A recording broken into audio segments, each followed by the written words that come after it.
Assalamualaikum warahmatullahi wabarakatuh. Selamat datang di Nanti Malam, tempat di mana kisah gelap tak hanya didengar, tapi juga dirasakan. Saat malam mulai menelan cahaya, dan keheningan berubah jadi bisikan, ingatlah, tidak semua yang sunyi itu kosong. Ada yang mengintai, ada yang menunggu, dan ada yang ingin didengar. Duduk yang tenang, matikan lampu, dan biarkan cerita ini merasuk perlahan. Karena di Nanti Malam, horor bukan sekadar cerita, tapi pengalaman. Cikampek di malam hari selalu punya hawa yang berbeda. Jalan raya yang siang tadi riuh oleh klakson dan teriakan pedagang kaki lima, kini berubah menjadi lorong panjang dengan lampu jalan yang temaram. Angin malam membawa aroma tanah basah dan sesekali campuran bau gorengan dari warung-warung yang masih buka.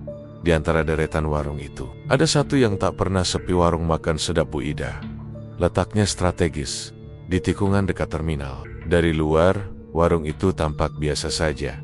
Namun entah mengapa selalu penuh, bahkan lewat tengah malam. Orang-orang bilang masakan Bu Ida punya cita rasa yang sulit dilupakan. Soto ayamnya gurih, rendangnya empuk, dan sambalnya pedasnya bikin nagih. Malam itu, Dimas seorang ojek online sedang menunggu orderan. Perutnya lapar dan matanya terpaku pada papan nama warung Bu Ida yang menyala terang. Ia sudah sering dengar cerita tentang kelezatan masakan di sana, tapi juga kabar-kabar aneh yang membuatnya ragu.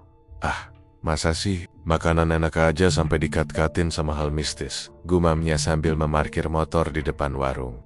Warung masih ramai, walau jam hampir menunjukkan pukul 11 malam. Dimas memesan seporsi soto dan duduk di pojok, dekat jendela. Saat menyendok kuah pertama, ia mengerti kenapa orang-orang betah makan di sini. Gurihnya menusuk lidah, seolah ada rempah rahasia yang tak pernah ia cicipi sebelumnya. Pelanggan mulai berkurang menjelang tengah malam. Beberapa orang membayar lalu pulang. Dimas masih duduk, menikmati makanannya pelan-pelan. Lalu, ia memperhatikan sesuatu yang ganjil. Tepat pukul 12, Bu Ida membereskan beberapa meja. Tapi ada satu meja di sudut yang dibiarkan berantakan, lengkap dengan gelas kosong dan piring bekas. Yang aneh, ia tak melihat ada yang duduk di sana sebelumnya. Tak lama, pintu warung berderit. Dimas menoleh. Seorang pria tinggi kurus masuk. Langkahnya pelan, bajunya lusuh, dan rambutnya panjang sampai menutupi sebagian wajah. Anehnya, tak ada suara langkah kaki ketika ia berjalan. Bu Ida langsung menghampiri pria itu dengan senyum yang berbeda dari saat melayani pelanggan lain, senyum yang terlalu manis, tapi matanya dingin. Mereka berbicara pelan, seperti berbisik. Lalu, Bu Ida menghidangkan semangkuk soto ke meja sudut itu. Dimas memicingkan mata. Ia menoleh. Tapi saat ia melihat ke kursi, hatinya berdegup kencang. Kursi itu kosong, tidak ada siapapun di sana. Tapi sendok mulai bergerak sendiri menggadok soto, lalu menyendoknya ke udara, seperti dimakan oleh sesuatu yang tak kasat mata. Nafas Dimas mulai tercekat. Ia mencoba meyakinkan diri bahwa matanya sedang lelah. Namun, ia tak bisa mengabaikan fakta bahwa uap soto itu tiba-tiba berubah warna menjadi kemerahan seperti darah segar. Tiba-tiba, pria tinggi kurus tadi berdiri, menoleh ke arah Dimas. Pandangan matanya membuat tubuh Dimas terasa membeku. Mata itu hitam pekat, tanpa bola mata. Sekilas, bibir pria itu bergerak, membentuk kata yang tak terdengar, tapi jelas.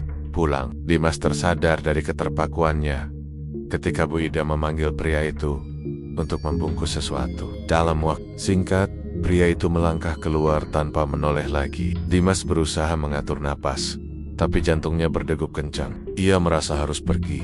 Namun sebelum ia berdiri, Bu Ida tiba-tiba mendekat.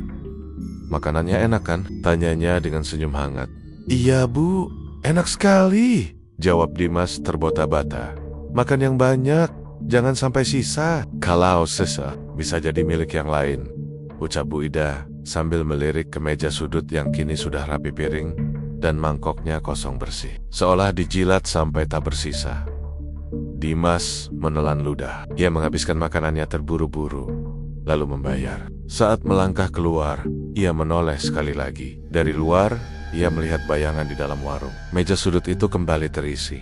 Kali ini, ia melihat jelas sesosok makhluk dengan kulit pucat, mulut penuh darah, sedang tersenyum lebar padanya.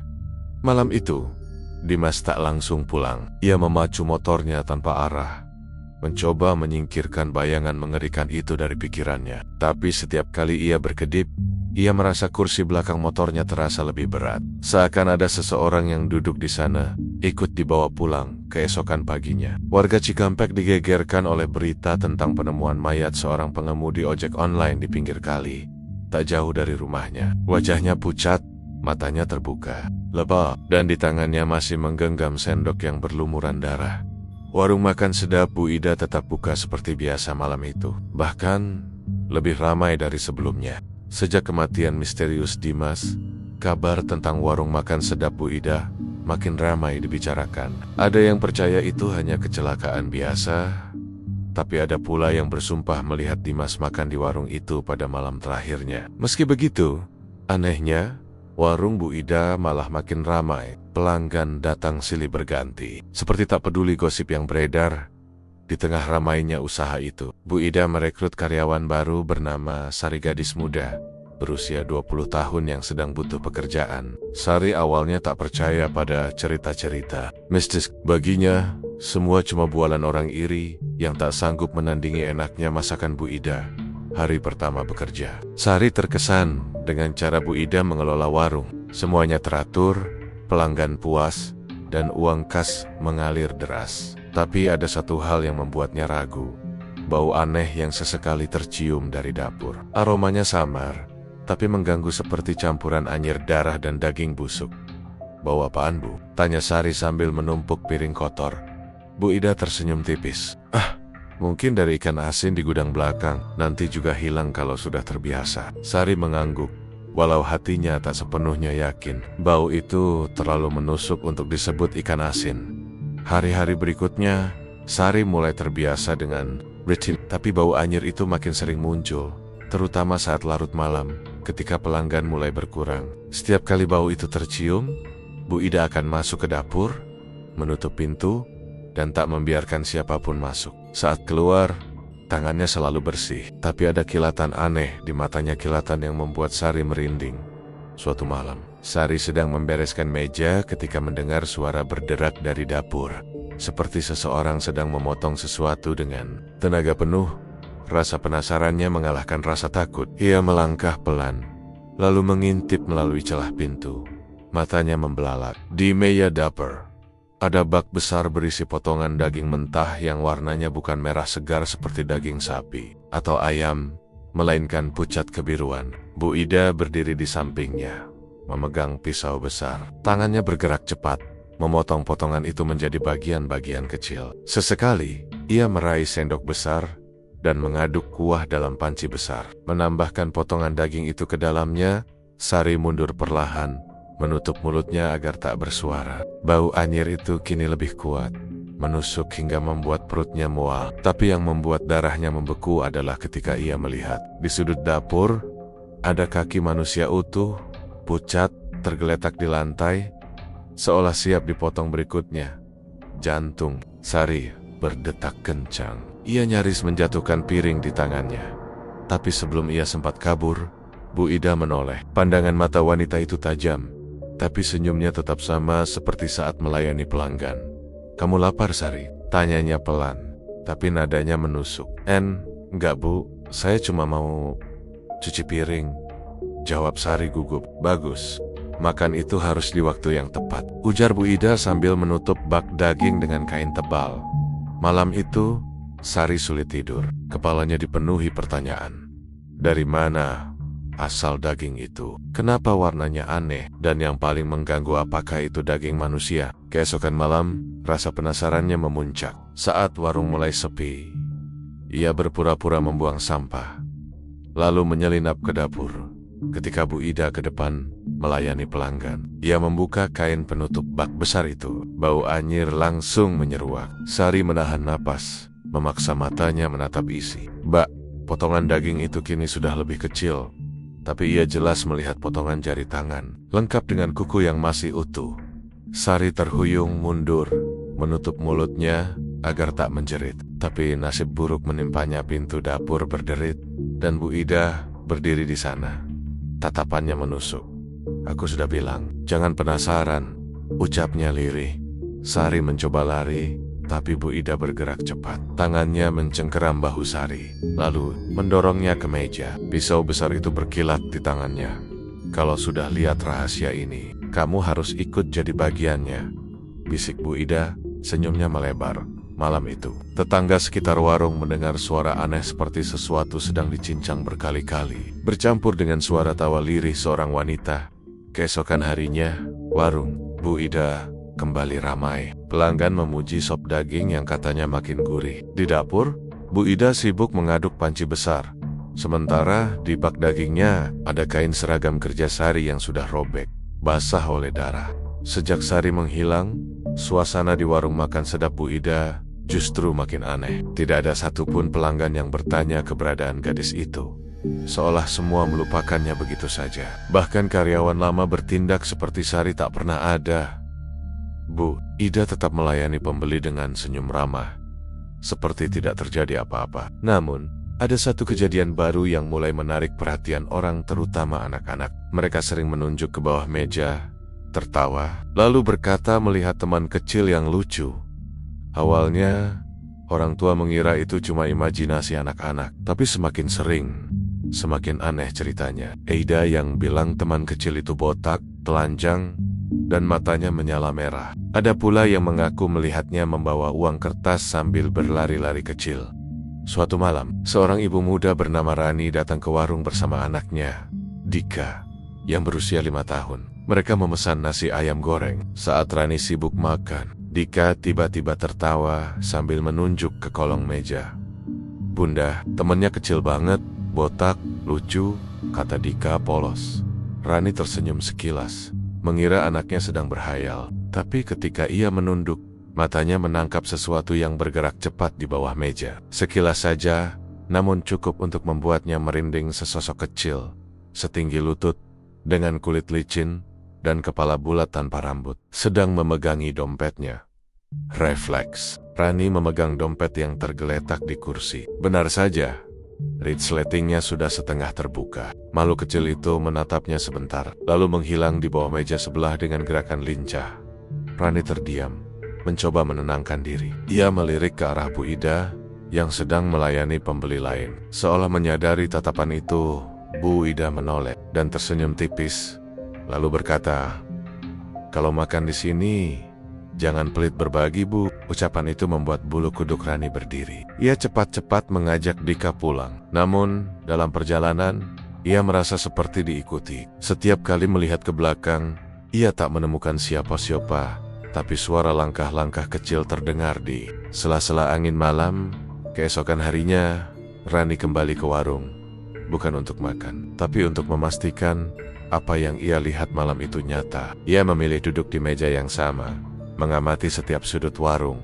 Sekitar pukul 9 malam, warung mulai pelanggan sibuk mengobrol, dan di sela riuh itu, Rani melihatnya lagi makhluk kecil itu. Kali ini lebih jelas. Matanya merah menyala, giginya tajam, dan tangannya cekatan merogoh saku salah satu pelanggan. Setelah mengambil beberapa lembar uang, ia berlari ke arah dapur.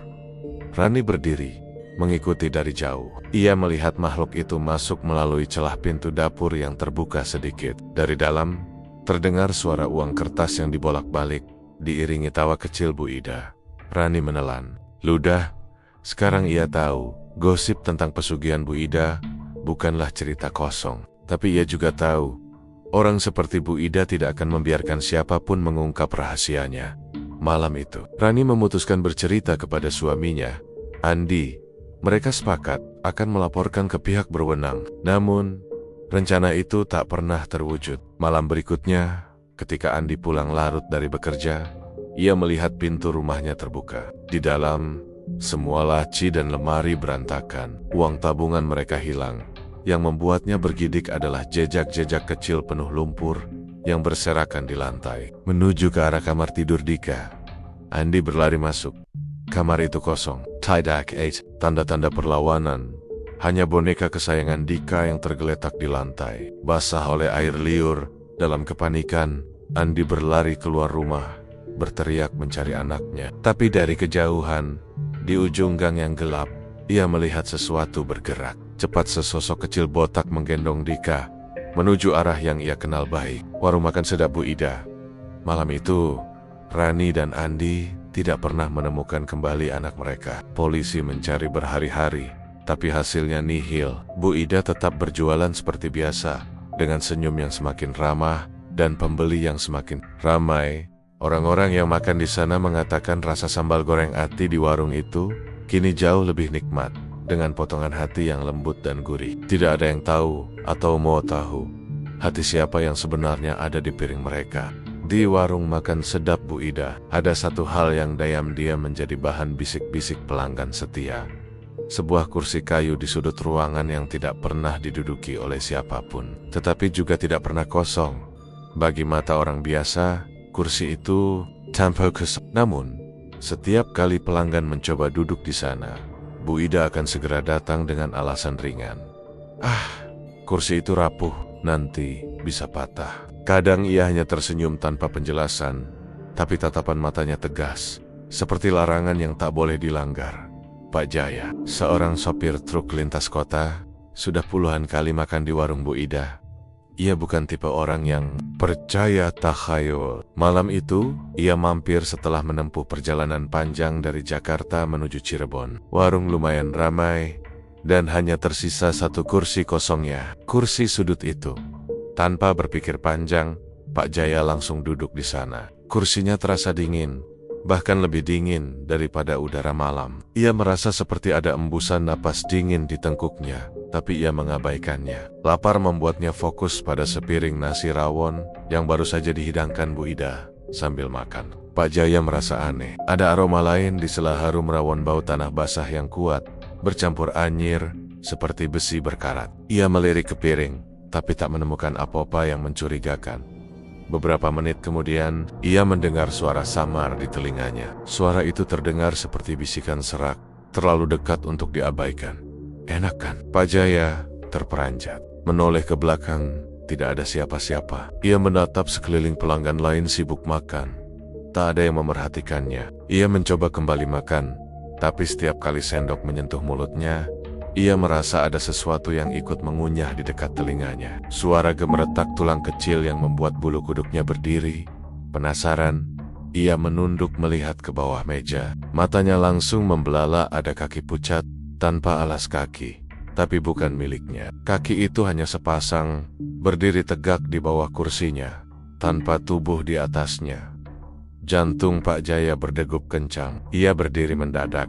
Kursi itu terjungkal. Pelanggan lain menoleh, tapi tidak ada yang melihat apapun. Bu Ida menghampiri dengan wajah tanpa ekspresi. "Pak, saya sudah bilang jangan duduk di situ," ucapnya datar, tapi nadanya dingin seperti ancaman. Dengan gugup, Pak Jaya membayar makanannya dan keluar. Namun, sejak malam itu, ia selalu merasa ada yang mengikutinya di perjalanan. Di spion truknya, ia kadang melihat bayangan seseorang duduk di kursi penumpang. Pucat, matanya kosong, menatap lurus ke depan.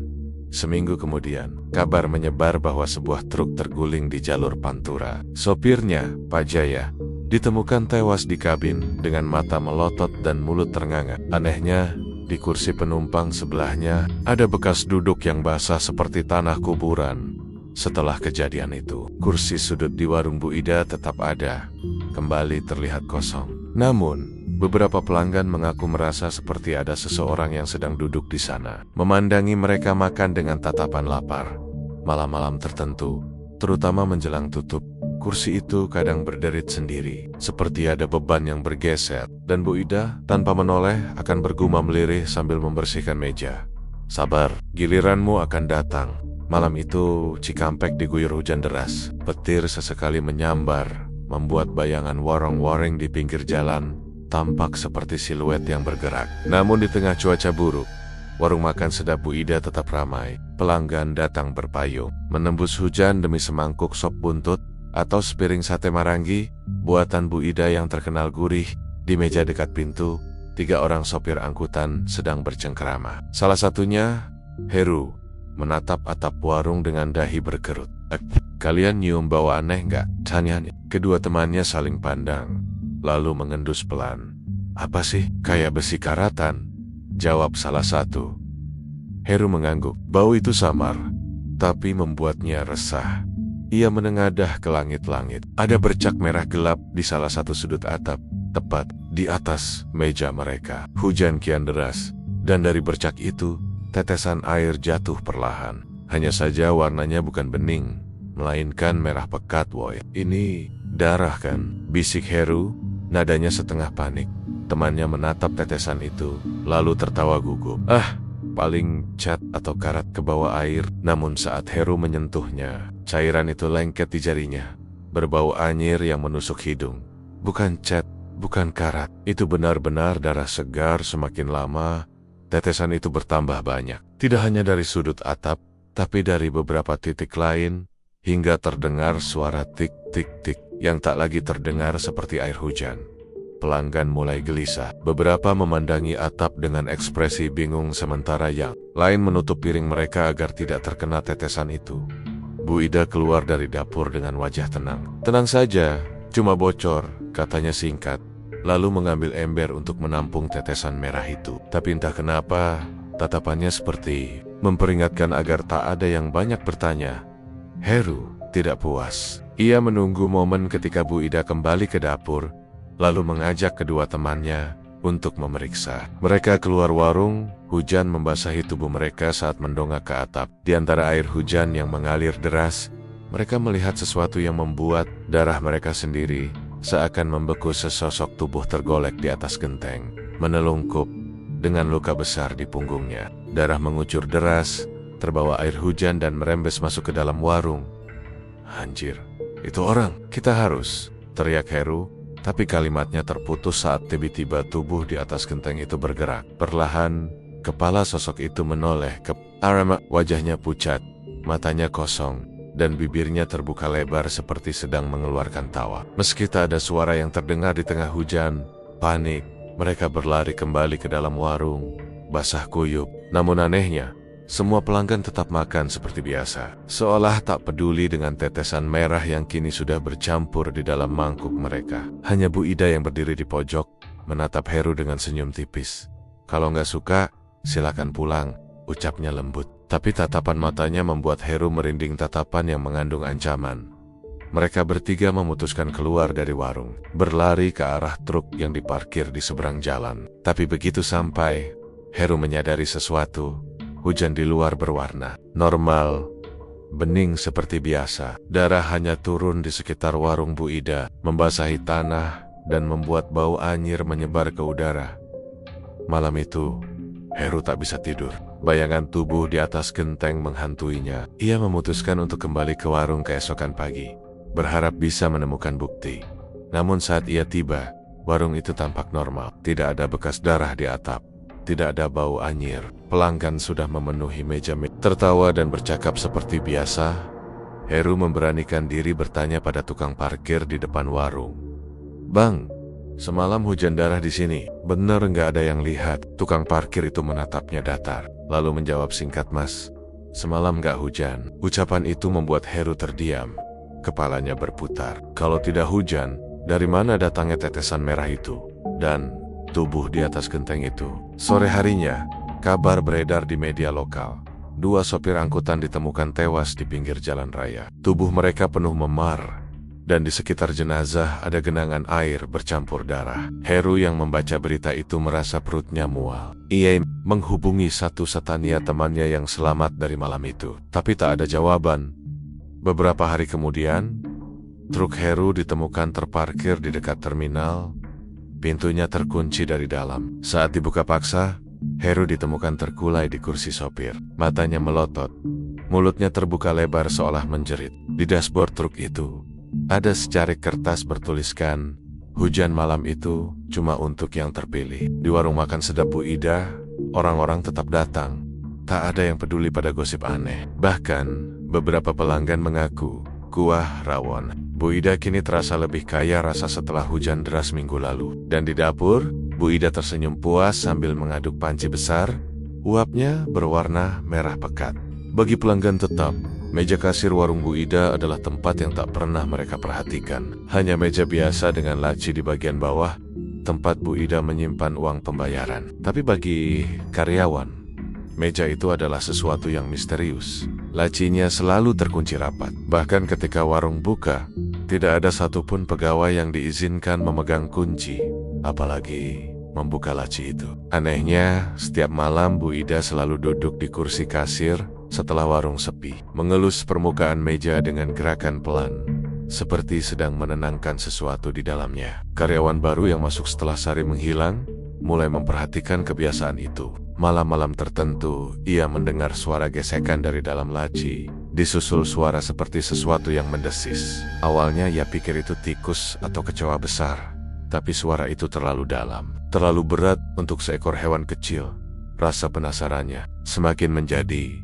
Setelah suatu malam, ia melihat Bu Ida menyelipkan beberapa lembar uang merah ke dalam laci, lalu membisikkan sesuatu dengan bahasa yang tidak ia mengerti. Setelah itu, suara desis dari dalam laci terdengar lebih nyaring, seolah merespons. Wawan tak tahan lagi. Suatu malam, ketika warung hampir tutup dan Bu Ida sibuk di dapur, ia melihat kesempatan. Kunci laci kasir tergeletak di meja.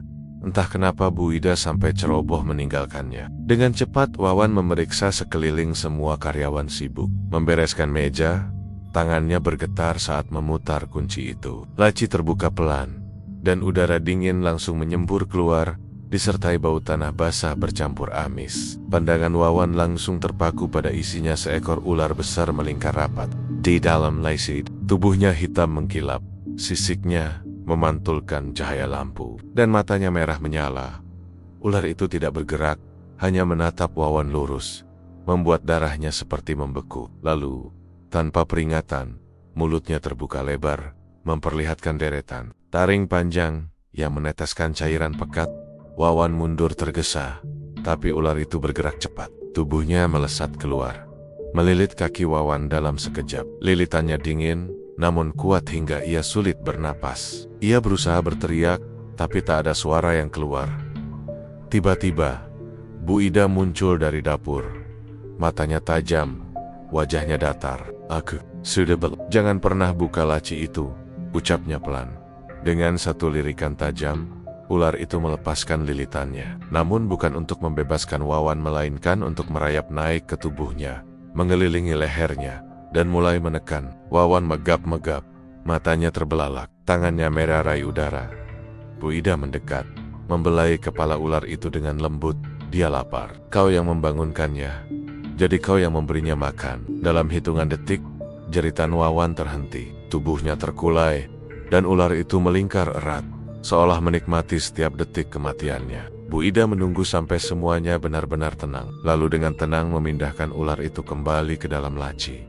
Tak ada yang tahu kejadian malam itu, kecuali karyawan yang secara misterius berhenti bekerja keesokan harinya, mengatakan bahwa Wawan pulang kampung mendadak. Padahal, di gudang belakang warung, ada karung besar yang baru saja dikubur. Tanahnya masih basah. Sejak saat itu, desas-desus tentang meja kasir Bu Ida semakin banyak. Beberapa pelanggan mengaku mendengar suara desis saat membayar, tapi Bu Ida selalu menutupinya dengan tawa kecil. Malam-malam tertentu, jika warung sudah sepi, ada orang yang lewat di depan dan mengaku melihat laci kasir terbuka sedikit. Dari celah itu, sepasang mata merah menyala terlihat di kegelapan, menatap langsung keluar, seolah mencari mangsa baru. Sejak malam kematian Wawan, warung Bu Ida semakin ramai. Anehnya, walau pembelinya membludak, bahan masakan di dapur seolah tak pernah habis. Ayam, sapi, bahkan kambing selalu ada. Bagi pelanggan, ini pertanda rezeki melimpah. Togik, ini misteri yang tak pernah terjawab. Teti, salah satu karyawan lama, mulai memperhatikan pola aneh. Setiap kali persediaan daging mulai menipis, Bu Ida akan menghilang beberapa jam setelah warung tutup. Dia pergi tanpa membawa kantong belanja, hanya tas tangan kecil dan tatapan yang sulit dibaca. Malam itu, hujan turun deras. Warung sudah sepi, dan Teti yang mendapat giliran membereskan dapur, memutuskan untuk sedikit menguping rahasia majikannya. Dari celah pintu dapur, ia melihat Bu Ida keluar membawa satu baskom besar, berisi potongan daging mentah. Potongan itu aneh, warnanya sedikit lebih gelap dari daging sapi biasa, dengan serat yang tampak terlalu halus. "Besok pagi, kita masih punya stok daging banyak, jadi nggak perlu pesan dari pemasok," kata Bu Ida kepada para karyawan sebelum pulang. Ucapannya terdengar biasa, tapi Teti tahu stok di lemari pendingin tadi sore nyaris habis. Rasa penasaran itu memuncak. Tengah malam, saat rumah kontrakannya yang berdekatan dengan warung sunyi, Teti diam-diam kembali. Ia tahu pintu belakang warung biasanya tidak terkunci, karena Bu Ida sering percaya diri bahwa tak ada yang berani masuk. Begitu masuk, bau anyir langsung menyergap, bukan bau daging segar, tapi bau amis bercampur busuk yang menusuk hidung. Teti menahan napas, mengikuti sumber bau itu menuju gudang kecil di belakang dapur. Pintu gudang terkunci, tapi dari celah bawah pintu, ia bisa melihat cairan kental merah mengalir keluar, membentuk garis tipis di lantai. Tangannya gemetar saat mencoba mengintip dari lubang kunci. Di dalam, ada meja panjang penuh potongan daging, dan di ujung meja, tergantung tubuh manusia yang sudah tak utuh. Kulitnya terkelupas sebagian, wajahnya tak lagi bisa dikenali. Teti hampir menjerit, tapi ia buru-buru menutup mulut. Matanya menangkap sesuatu tetu kecil di lengan korban. Tetu yang sangat ia kenal. Itu milik Wawan. Napasnya memburu, jantungnya berdegup begitu keras, hingga ia takut Bu Ida mendengarnya. Meski ia belum melihat sosok majikannya, tapi sebelum ia bisa kabur, pintu gudang terbuka dari dalam. Bu Ida berdiri di sana, mengenakan celemek yang berlumuran darah. Di tangannya ada pisau panjang yang masih meneteskan cairan merah. Wajahnya tenang, bahkan tersenyum tipis. "Kau, Seherasnia, sudah tidur Teteh?" ucapnya lembut, seolah sedang menegur anak kecil. "Tapi ya sudah, mungkin ini memang giliranmu." Teti mundur, matanya liar mencari jalan keluar. Tapi Bu Ida melangkah maju, menutup pintu, dan menguncinya. Bau amis semakin menusuk, membuat kepala Teti berputar.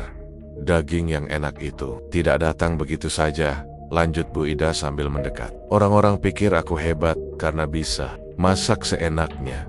Padahal yang membuat mereka ketagihan bukan bumbunya, tapi bahan utamanya." Teti menjerit dan berusaha melawan, tapi pisau di tangan Bu Ida lebih cepat. Dalam beberapa detik, jeritannya terhenti. Tubuhnya jatuh ke lantai, matanya terbuka lebar.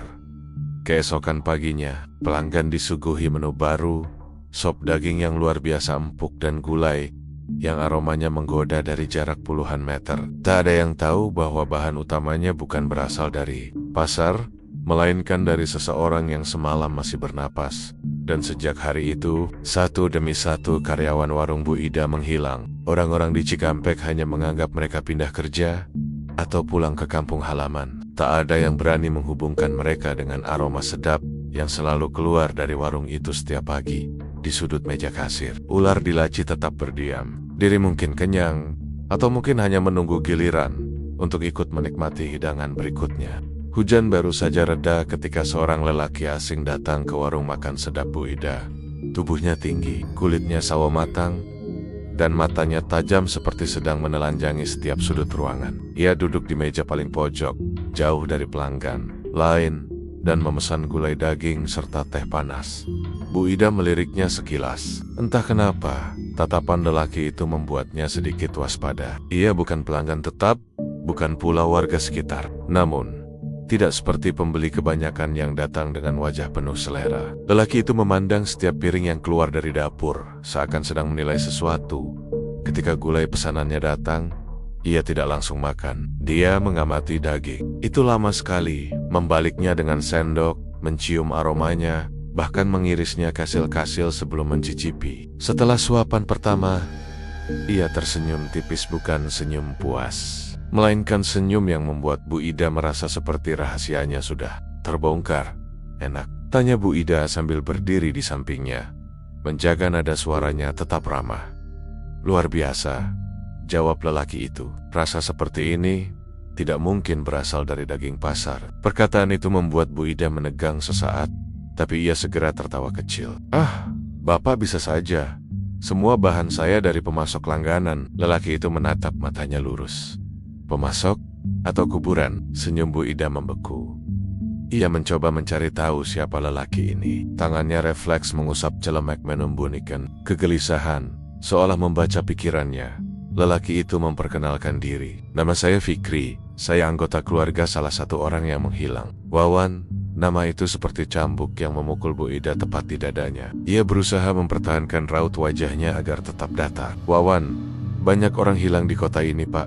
Saya tidak tahu siapa yang Anda maksud." Fikri menyandarkan tubuh, namun matanya tetap mengunci Bu Ida. "Saya sudah berkeliling. Orang-orang bilang Wawan terakhir bekerja di sini. Setelah itu, tidak ada yang melihatnya. Aneh kan? Sama seperti beberapa mantan karyawan lain di warung ini. Pelanggan di meja lain tak menyadari percakapan itu. Mereka sibuk menikmati hidangan, menyeruput kuah, dan memuji masakan Bu Ida. Namun di meja pojok itu, hawa terasa dingin. Bu Ida memutuskan untuk menyerang balik. "Kalau Bapak menuduh, bawa saja bukti. Tanpa itu, perkataan Bapak hanya fitnah." Fikri tersenyum tipis lagi. "Bukti saya punya, Sadik, dan saya pikir kalau saya menunggu 1 atau 2 malam lagi, saya bisa punya bukti yang lebih utuh." Kata-kata itu seperti ancaman yang halus. Bu Ida tahu Fikri tidak akan berhenti sebelum menemukan sesuatu. Ia pernah menghadapi pelanggan, ribut, bahkan pencuri. Tapi yang satu ini berbeda. Tatapannya penuh perhitungan, langkahnya pasti. Malamnya, Bu Ida tidak tenang. Ia mengunci semua pintu lebih rapat dari biasanya. Bahkan memeriksa gudang berkali-kali. Ular di laci kasir gelisah, melilit-lilit tanpa arah, seperti ikut merasakan ancaman yang datang. Namun rasa waspada itu tak menghalangi Bu Ida dari rencananya. Satu-satunya cara agar rahasia tetap aman adalah menyingkirkan Fikri sebelum ia mendapatkan bukti yang dicari. Keesokan harinya, Fikri kembali datang. Kali ini, ia memesan sate daging. Sambil menunggu, ia mondar-mandir di sekitar warung, seolah mencari celah untuk mengintip ke dapur. Beberapa kali, ia hampir melangkah masuk, tapi Bu Ida selalu muncul tepat waktu untuk memblokir. Sore hari, warung mulai sepi. Bu Ida mendekati Fikri dan berkata, "Kalau Bapak mau tahu rahasia masakan saya, datang saja malam nanti." "Set." Langsung, Fikri menatapnya curiga, tapi kemudian mengangguk. "Baik, malam nanti." Bu Ida tersenyum dalam hati. Ia sudah menyiapkan baskom besar, pisau yang diasah tajam, dan air panas untuk membersihkan bahan baru. Malam itu, hujan turun lagi, seakan menjadi selimut sempurna bagi rencana kotor yang akan ia jalankan. Namun saat tengah malam tiba dan pintu belakang diketuk, yang berdiri di sana bukan hanya Fikri. Ada 2 lelaki lain, berpakaian preman, dengan tatapan tegas dan pistol di pinggang Bu Ida. Tanya salah satunya, "Kami dari kepolisian, kami dapat laporan dan beberapa bukti awal. Kami ingin memeriksa gudang belakang warung ini." Jantung Bu Ida seperti jatuh ke perut. Ia melirik Fikri, yang kini berdiri tegap dengan senyum puas. "Silakan," jawab Fikri dingin. "Saya yakin kita semua akan menemukan rasa yang sama." Bu Ida tahu ini bisa menjadi akhir dari segalanya. Tapi ia juga tahu, dalam dunia pesugihan, kadang akhir hanyalah awal dari perjanjian yang lebih gelap.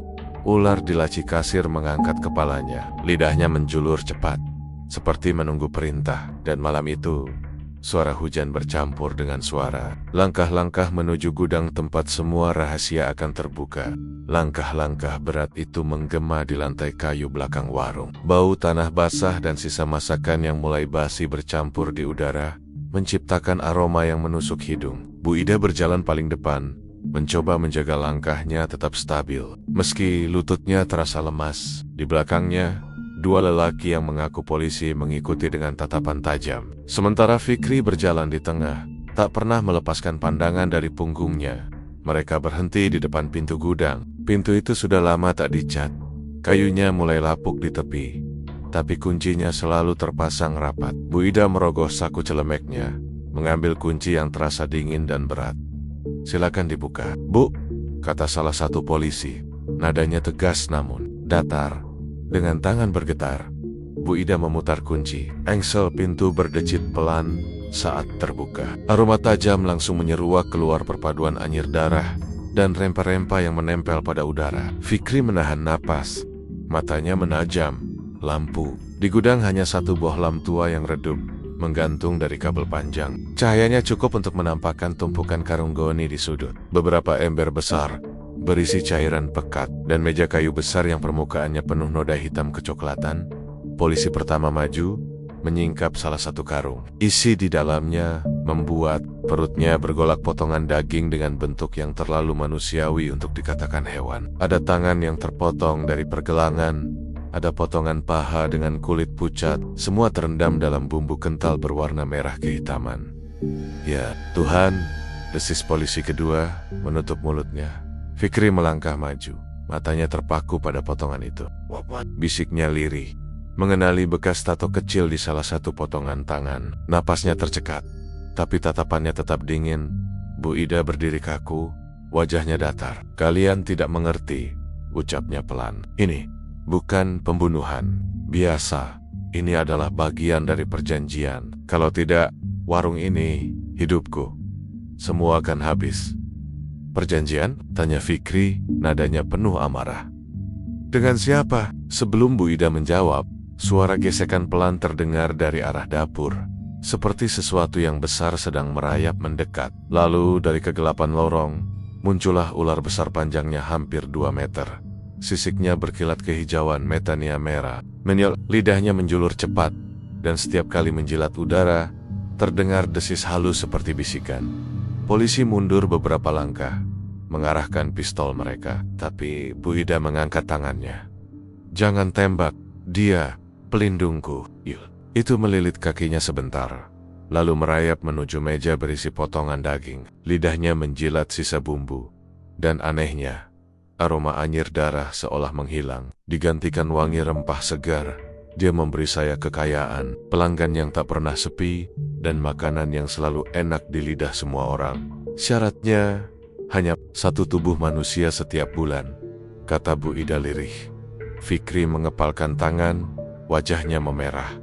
Jadi semua yang hilang, kau yang ambil? Bu Ida menatapnya, kali ini tanpa berusaha berbohong. Ya, kalau aku berhenti, dia akan mengambil nyawaku. Dan bukan cuma nyawa jiwaku, juga akan menjadi miliknya. Kau pikir aku punya pilihan? Sebelum ada yang sempat bereaksi, ular itu bergerak cepat. Tubuhnya melesat ke arah polisi pertama, menggulingkannya ke lantai. Polisi kedua menembak, tapi pelurunya memantul seperti menabrak batu. Ular itu menghantam lampu, membuat ruangan seketika gelap. Hanya tersisa kilatan merah dari matanya. Dalam kegelapan, terdengar jeritan singkat, lalu sunyi. Ketika lampu cadangan di lorong menyala, polisi pertama sudah tak bernyawa. Tubuhnya terlilit erat dan wajahnya pucat keunguan. Polisi kedua melarikan diri, tapi ular itu melesat mengejar, meninggalkan Bu Ida dan Fikri.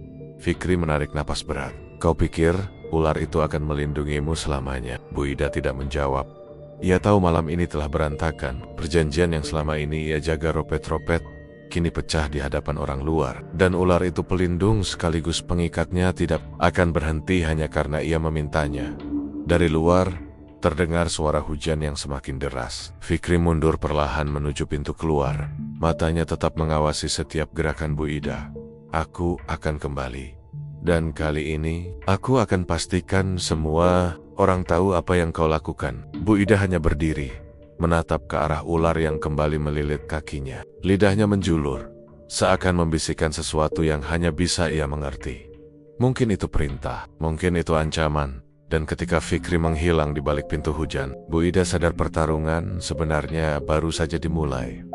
Bukan lagi melawan manusia, tapi melawan takdir yang ia ikat sendiri dengan darah. 3 minggu setelah kejadian di gudang, warung Bu Ida tetap buka seperti biasa. Dari luar, tak ada yang berubah. Lampu-lampu gantung memancarkan cahaya kuning hangat, kersi-kersi plastik tersusun rapi, dan aroma masakan menggoda tercium dari dapur. Pelanggan masih ramai, tertawa sambil menyeruput kuah panas. Namun, ada satu hal yang hanya Bu Ida yang tahu, ular itu semakin sering muncul. Jika dulu ia hanya keluar saat malam-malam tertentu, kini hampir setiap malam ia melilit di sudut dapur. Matanya merah, lidahnya menjilat udara seperti mencium bau mangsa. Bu Ida mulai sulit tidur. Dalam mimpinya, ia sering melihat Wawan, korban terakhir, duduk di salah satu meja warung, sambil tersenyum pucat. Kadang Wawan berbicara, tapi mulutnya tak mengeluarkan suara, hanya darah yang menetes. Saat terbangun, Bu Ida mendapati aroma anyir. Itu masih tercium di udara. Di sisi lain, Fikri tak pernah kembali, setidaknya secara langsung. Namun, Bu Ida mulai merasa dia diawasi. Kadang, saat sedang menutup warung, ia melihat sosok bayangan berdiri di seberang jalan. Dia memandangi warungnya, tak pernah mendekat, tak pernah bicara, hanya menatap, lalu menghilang saat ia mencoba mengejar. Malam itu, hujan turun deras. Pelanggan mulai pulang satu persatu, dan warung perlahan sepi. Jam hampir menunjukkan tengah malam ketika Bu Ida menutup pintu, lalu masuk ke dapur untuk membersihkan panci. Ular itu sudah ada di sana, melilit kaki meja. "Kau tahu waktunya hampir tiba," bisik Bu Ida. Suaranya bergetar. Ular itu mendekat. Kepalanya mengangkat sejajar dengan wajahnya. Mata merahnya berkilat di bawah cahaya lampu neon dapur. Dari mulutnya terdengar desis panjang, lalu suara seperti bisikan manusia. "Satu lagi." Bu Ida menghela napas panjang. "Aku tidak punya korban malam ini. Tidak ada yang akan." Tiba-tiba, suara ketukan pelan terdengar dari pintu belakang. Bu Ida menoleh. Keningnya berkerut. Jarang sekali ada orang datang dari pintu belakang, apalagi di tengah malam hujan begini. Ia berjalan pelan, membuka pintu sedikit. Sosok di luar membuatnya membeku. Fikri berdiri di sana, basah kuyup. Matanya tajam menusuk. "Kau kira aku akan diam?" katanya lirih. Bu Ida mencoba menutup pintu, tapi Fikri mendorongnya masuk. Tangannya menggenggam sesuatu yang dibungkus kain, ternyata sebilah pisau panjang. Ujungnya berkilat meski terkena tetesan hujan. "Aku akan mengakhiri ini malam ini," kata Fikri. Ular itu melesat cepat, tapi Fikri sudah mengantisipasi. Ia menebas, membuat sisik tebal itu terbelah sedikit. Ular mengerang. Suara desisnya memekakan telinga. Bu Ida berteriak, mencoba menghentikan Fikri, tapi pria itu mendorongnya ke dinding. Pertarungan berlangsung singkat namun brutal. Fikri menusuk ular itu berkali-kali. Darah hitam kental muncrat ke lantai, mengeluarkan bau menyengat. Namun sebelum bisa memberikan tebasan terakhir, ular itu melilit tubuhnya, menghantamkan Fikri ke dinding, hingga napasnya terhenti. Tubuh Fikri terkulai. Bu Ida berlari, mencoba menariknya, tapi tatapan Fikri yang sekarat menatapnya dengan kebencian yang tak terbaca. "Kau akan membayar." Itu kata terakhirnya sebelum matanya terpejam. Ular itu, meski terluka parah, merangkak ke arah gudang, menyeret tubuh Fikri. Bu Ida hanya berdiri kaku, lututnya lemas, napasnya memburu. Ia tahu, perjanjian ini tidak akan pernah berakhir. Dan malam ini ia kehilangan satu-satunya orang yang mencoba menghentikannya. Beberapa hari kemudian, warung kembali ramai seperti biasa. Tak ada yang tahu Fikri pernah datang. Tak ada yang tahu bau kaldu yang semakin gurih itu berasal dari sesuatu yang bukan hewan ternak. Dan setiap malam, di sudut gudang, ular itu kini terlihat lebih besar. Sisiknya lebih gelap, matanya lebih menyala. Ia sudah kenyang untuk sementara, namun di antara tumpukan karung di gudang, ada satu yang baru dan di dalamnya. Tato kecil di pergelangan tangan masih terlihat samar, milik seseorang yang dulu pernah berjanji akan kembali.